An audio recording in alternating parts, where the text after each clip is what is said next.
আমার প্রিয় রুটি। মালিক, হাই দেখো তোমার ভাই কান্না করছে। আরে ভাই, তুই কান্না করছিস কেন? কি হয়েছে? দাদা, মা আমাকে 200 টাকা দিয়েছিল বাজার করার জন্য, আর এই শালা দোকানদারটা আমার সব টাকা ঠকিয়ে নিয়েছে। কি হয়েছে?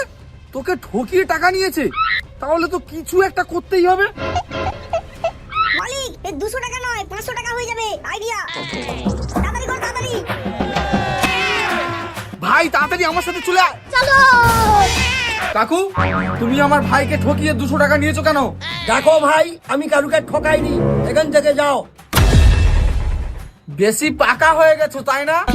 কে ভাই তুই? পুলিশ। ভাই ভাই আমার ভুল হয়ে গেছে, আমি 200 টাকা দিয়ে দিচ্ছি।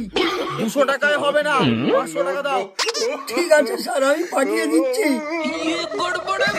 দেখুন স্যার, চলে গেছে।